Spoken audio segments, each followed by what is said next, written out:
Good evening, everyone. Thank you again for joining us this evening as we learn some tips and tricks to pull off this year's most anticipated meal with less stress, which sounds so dreamy. This live speaker series is brought to you by Encore Retreats, which hosts these thought-provoking community conversations and leads content-rich experiential retreats around the world. I'm Jennifer Sullivan, co-owner and memory maker with Encore Retreats. And tonight we are so excited to introduce you to chef, author, and teacher, Ronna Welsh. Hi, Ronna. Hello. Ronna is the founder and chef of Purple Kale Kitchen Works, which is a small but mighty cooking school located near the Brooklyn waterfront. And there she teaches in-person and online classes. We love Ronna's story because it's one of a successful transition and an Encore career, which is at the core of what we do here at Encore Retreats. Ronna has been cooking and writing about food for about 25 years. She mentored many professional cooks from the helms of some beloved New York City restaurants. And as a young cook, she worked summers abroad, fine-tuning her craft in France, Greece, Spain, and Sicily. Then she had 2 children, and my favorite quote of Ronna's is, "I learned quickly that my professional cooking skills were no match for the ceaseless demands of new parenthood."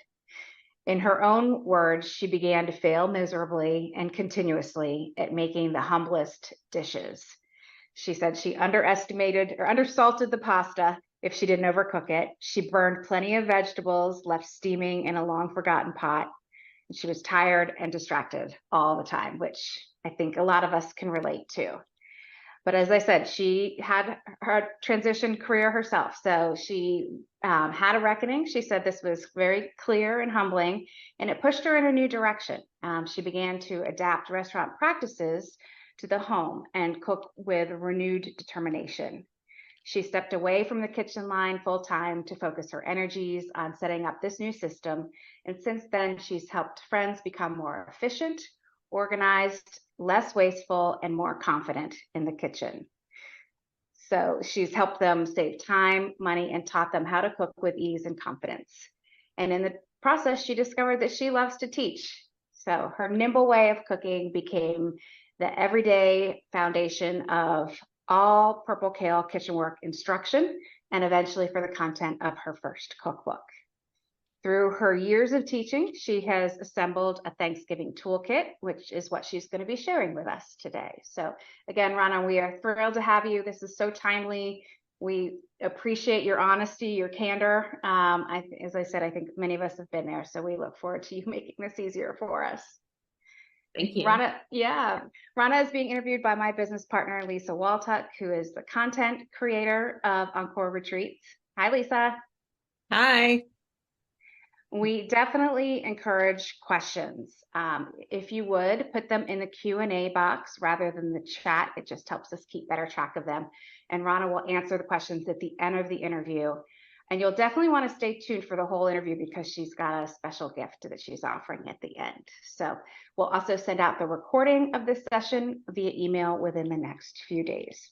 So without further ado, I will turn it over to Lisa and Ronna. Thank you, Jen. I actually took a cooking class from Ronna in Brooklyn in the early days, as she said, when I had young kids. And some of the lessons I learned, I still practice today. So it really stuck with me and I feel grateful. And that's why I reached out to her. So I feel like all of my cooking techniques are from Brooklyn-based chefs, Melissa Clark from the New York Times and you. Thanksgiving is a fraught holiday. We love to get together with family and friends. We have many traditions. I think probably this is one of the holidays with the most traditions, focused around food, focused around getting together. And because you've been working and honing your toolkit over the years, I'd love to know the most frequent questions that people ask you, what their questions are or their concerns are, or how they should think about getting ready for this meal. Sure. So people usually come to me with questions about strategy or systems. And so what that means is I get the questions such as, how do I make it less stressful? How do I avoid going to the grocery store 4 times in 4 days? And how do I finish everything on time and make everything taste as good as I wanted? And so for me, it's not so much deciding what a menu might be or offering suggestions for people for what people should cook, although I get plenty of those questions, but it's always things like, how can I do it more economically, waste less food, more efficiently, enjoy the process of cooking as much as I enjoy the eating.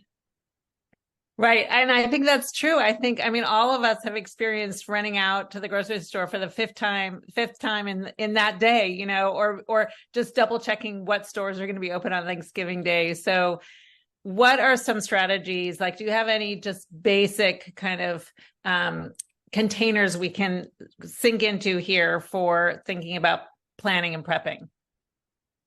You know, one of the most important things is to remember that details matter. And for Thanksgiving, when we can't make the same assumptions that we do on any old night. So I can't assume that I have enough olive oil or butter in the house when I'm cooking for 20 some people, or, you know, when I have butter in 7 of my dishes. So when you are taking inventory of what you need to shop, it's everything. It's, do I have enough salt? Do I have enough pots? You know, so it's such a big meal that it really pays off to start slowly and carefully with bookwork, with your recipes in front of you, being really diligent about the steps along the way to get to the end and how you build your shopping list. And I find that when people are really super careful in these initial days, and what's great about that is you can start this kind of thing, you know, right away. You don't even have to wait until the few days before the holiday. Then the payoff is huge when you come into the kitchen to cook. I know. So my family used to always go to my sister-in-law's house, and she would cook everything. She would be cooking for a month and freeze everything. Like, that was her strategy, because she has a busy job and she would just want to make sure, she didn't want to be stressed. She wanted to do as much of that as possible. So do you recommend freezing? Like, are there certain dishes that work better than others? What is your point of view on kind of make ahead and freeze? Yeah, I mean, if I could freeze all of my Thanksgiving dinner and make it ahead of time, I would. But so many things stand in the way for me doing so. For example, freezer space, and then even sort of time or attention. I have too much going on the weeks leading up to it, whatever. So, but there's a lot of in between, from making a month ahead and freezing to no prep at all.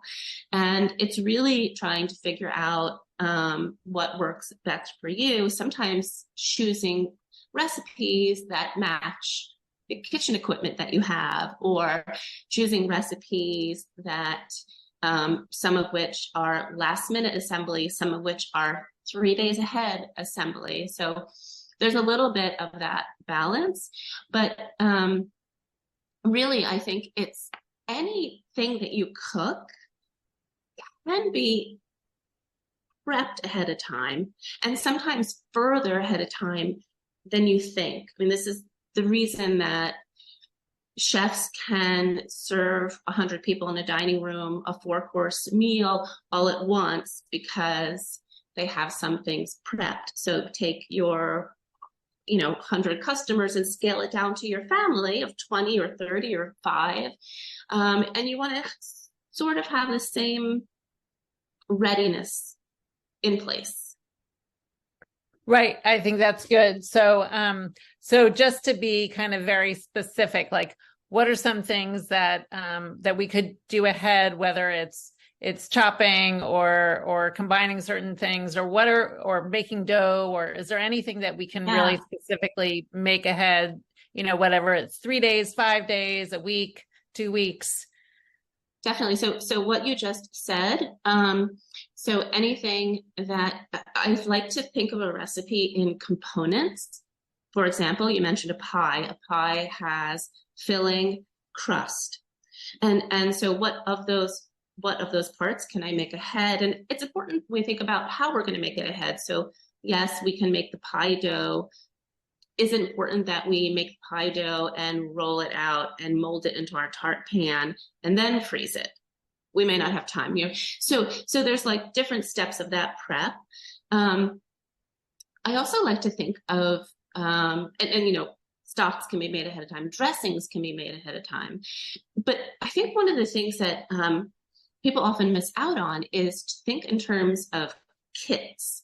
So for example, I could make a cake kit where, let's say I'm making an apple cake for Thanksgiving. I might make, I put in a container or a baggie all the dry ingredients. And you might think, but that seems a little silly. All I have to do is measure them when the time comes. But it's actually those little measuring things that trip us up, And so I actually like to I'll make a kit of a salad where I'll wash the greens, if there's different kinds, keep them separate, and I'll make a dressing and I'll toast nuts. If I have goat cheese, I crumble the goat cheese. All of these things make it possible to assemble the dishes so that they're as fresh as they can be, as close to the time that you're going to serve it. And so, make ahead doesn't necessarily, because I coming from New York, people tell me all the time, but I have no freezer space. So sometimes make ahead just means organize yourself to make the time that you spend when you finally turn the stove and the oven on as quick as possible. I actually love that tip. I mean, it does seem like I know that I cook a ton and I'm always like measuring, assembling, opening up the flour, pouring it into the canister. Like the time just exponentially gets, it really does. long. But if I had these kits, it would go so much faster. That is a great idea. And that kind of leads me into my other greens question, which is if you want some non-casserole greens dish that's crunchy and fresh and everything, but you want to be able to do some of it ahead, could you kind of use that technique? And whether it's preparing Brussels sprouts or green beans or some sort of fresh salad. Yeah, absolutely. Well, Brussels sprouts actually is a great example, because with Brussels sprouts, to me, that's the perfect merging of a side dish and a salad if you just shave them. So cut them really thinly. If you're the kind of person who has or can stand to use a mandolin, it goes really quick. You can do that 4 days in advance and just store them in a little container or a baggie, and they're ready to go. But similarly, if you wanted to make a side dish with a hearty green or green beans, these things can absolutely be trimmed ahead of time, washed ahead of time. The one thing about greens is they, the second you pick them off the plant or from the ground, they begin to slow to their death. So what we want to do is we want to, when you wash your greens, wash them in ice water. And I literally mean ice water. Big bath of ice water, dry them. I use an obscene number of paper towels to wrap my greens so that they're not touching each other wet. And then I just reuse those paper towels to clean up. Yeah, that's great. I know I always wrap my greens in like flour sack towels. Yeah. Keep them, but they probably are touching. That's really helpful. I think those are all great ideas. What about any new trends that you've seen for Thanksgiving this year? Have you seen anything kind of popping up on your radar screen? I actually am seeing a lot of hearkening back to what a previous generation did. I'm seeing a coming around to what was that dish my grandmother used to make? You know, maybe it's the green casserole with French onions, but whatever it is, there's this a little bit of a shift attributed to, I don't know what, political climate, like who knows, toward familiarity and security in the dishes that we know and that we love. Yeah. Right. I'm struggling with that too, because we have, now a lot of kids in college coming home, and they want that home cooked meal that they're so used to. And if we want to add a little newness, how can we balance that? Like, are there kind of simple or small ways that we can just ingest or kind of inject some life into it that's not just the traditional tried and true? I actually think, yeah, I mean, there's some, and this is actually one way to also maybe even accommodate, different eating preferences or dietary preferences. So think about things like cranberry sauce, dressings. I don't mean stuffing dressing. I mean like an actual dressing for a salad or even a sauce. So, yes, we can pour gravy over our turkey, but we can also make an herb sauce or an herb salsa, and that could go on the turkey, or it can go on the sweet potatoes or on the mashed potatoes. So sometimes it's not a matter of, tweaking a whole dish, but of adding something interesting, something really flavorful, something unique that people can try if they want or not. Sometimes it's a simple matter of putting, maybe you discovered this spice that you haven't ever used before, and you mix it with salt and you put it on the table next to the green beans, and somebody takes a pinch. So I think these are some really great ways to do something a little bit different, but keep people, if they want, in their safe zone. I think you had suggested some like herb infused butter. Yeah. I love that idea. Can you talk a little bit about that? Yeah. So actually, it's also a great way to use the rest of the herbs that you're going to be using for the various parts of your dinner. So herb infused butter is simply butter that has been steeped with herbs, very much like tea. So you put butter on the stove in a pot or a pan, and you take your fresh herbs, and you can add some dried herbs, you can add some spices to it, and you throw it on top with a lid, and then you just turn it on low heat and let it go for about 20-25 minutes after it's melted until it's green, grassy, glossy. You pull the herbs out and you wring them out with your hand, and all their flavor's gone. So those you can toss, and what you're left with is this beautiful butter. And this is a butter, what's nice about it is it's a butter to finish. So this isn't the butter that you're going to shove under your turkey skin if you do that, but it is the butter that you can add to the end of your gravy, or it is the butter that you can pour on top of your mashed potatoes.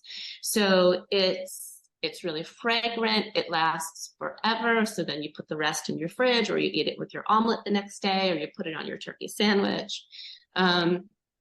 It's a great, think about on your shopping list, write down 1 pound butter extra, and then all the herbs that you don't use, don't put them back in your refrigerator. Just set them aside to then dunk into this pot of butter at the end, and you'll just be happy to have it at some point.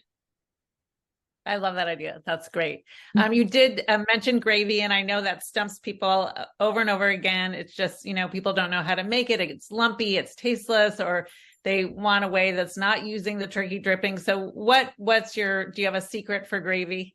My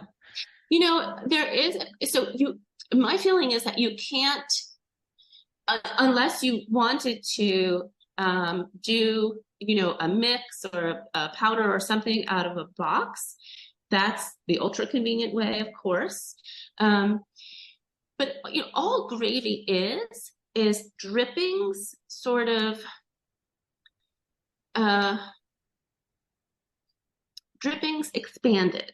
So what you want is something really concentrated to then be able to turn into something that can coat everything else. I'm being really vague, but so yes, we typically start with our turkey and the stuff and the drippings, and then everyone's screaming and yelling and the kids are hungry, and it gets gravy because you have to make it at the last minute because maybe you want to serve your turkey warm.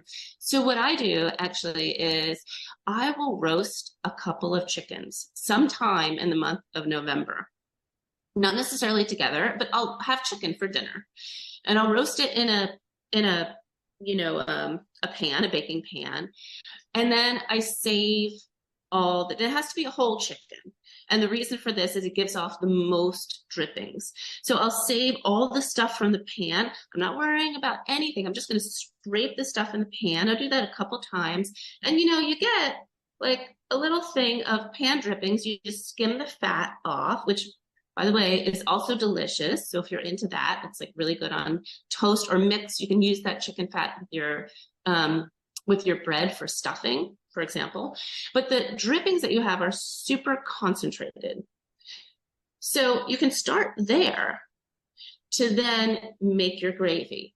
Gravy is usually thickened with a starch. So the typical process may be to take your fat and your starch, so for example, your butter and your flour, and you make that into a paste, cook that a little bit, and then you add your stock. Well, in this case, you add those chicken concentrates, and then you add stock after that.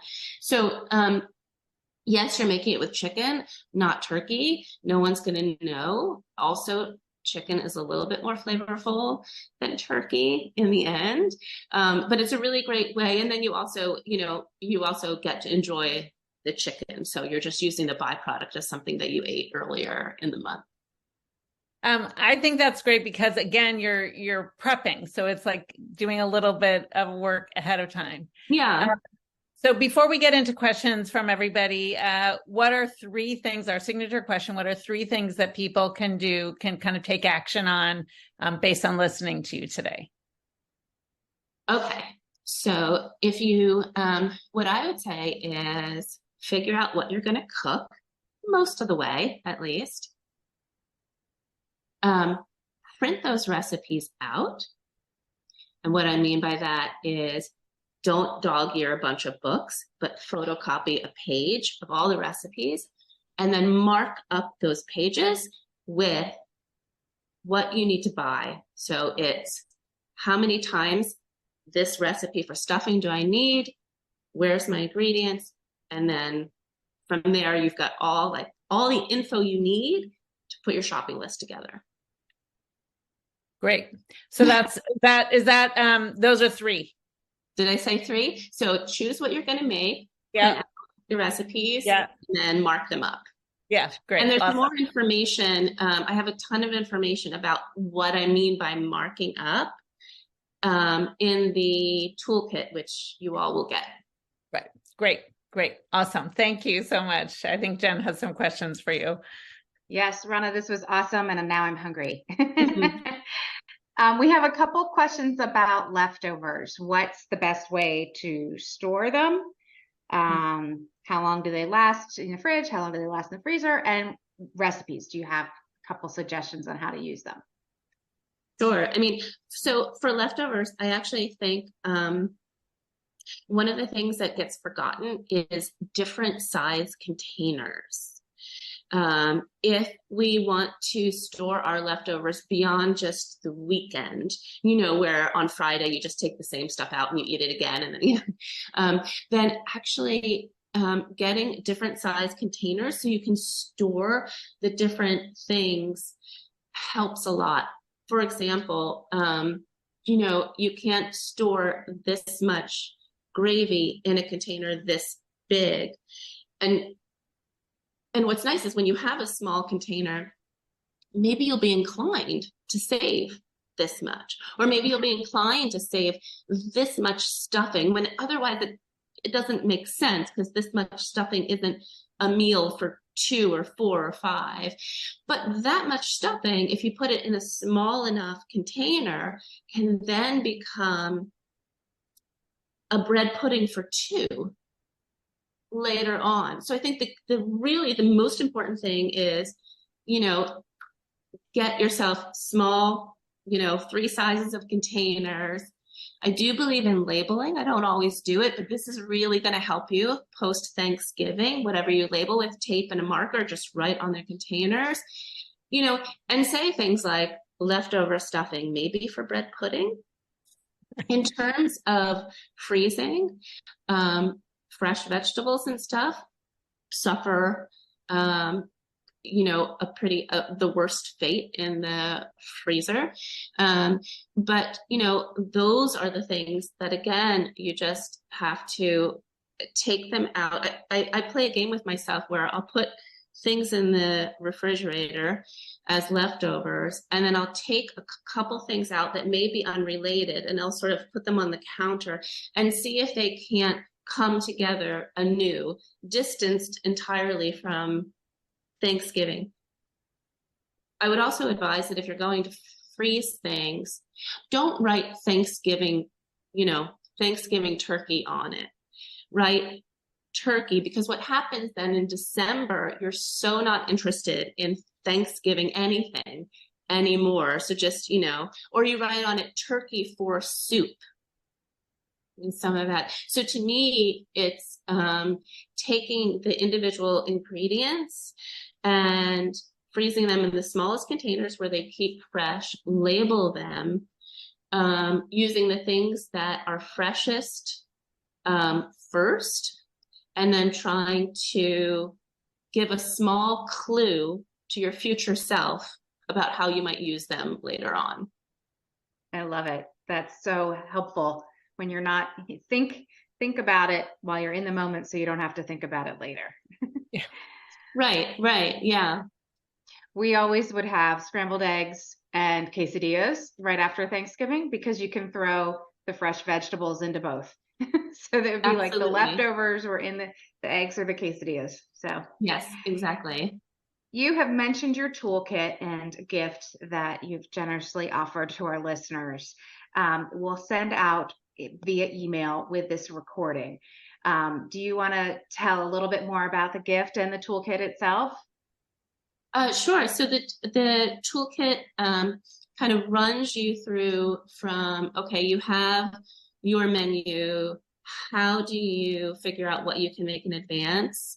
How do you scale up a recipe? How do you create your shopping list from all 15 recipes? And then how do you organize your pre-Thanksgiving week and Thanksgiving week day by day so that you leave the least amount for you to do on the actual Thanksgiving day?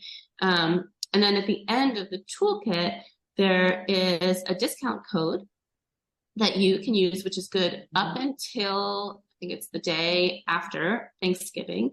And this code is good toward any of my online classes, which is the Nimble Cook Toolkit, the Starting Point series, and then the Complete Nimble Cook. I love it. Thank you so much. And as we said, Lisa found you by attending one of your classes, so she can personally vouch for them. This is such a difficult topic to get into 30 minutes. So we appreciate your giving us the additional resource and the additional opportunity to learn with you. Thank you very, very much. Thank you so much. Absolutely. To everyone who joined us tonight, thank you. We definitely value your feedback with this community conversation series. So at the end of the session, a quick little survey will pop up. It's just 5 questions. We value your feedback. If you have suggestions of topics or other speakers, let us know. We listen. We incorporate them into our future planning. And then lastly, we wanted to tell you about our next retreat, which we are going to be launching within the next couple of weeks. It will be to Costa Rica, where Lisa and I met April 6th through the 13th. And it's at a beautiful venue called The Retreat. We are going to be headed down there next week to finalize our agenda and all the activities that we'll be including in the week-long trip. But we know we can only bring 15 people. So we're going to put up a way to reserve your spot on the website at the end of this week, which will include in the email that we send out with this recording. So if you're interested and want to reserve your spot for just $200 refundable deposit, we'll include the link so you can do that as well. And we would love to travel with you. Thank you again for joining us tonight. We hope this sets you up with confidence and excitement for Thanksgiving, and we'll look forward to being in touch soon. Have a good evening.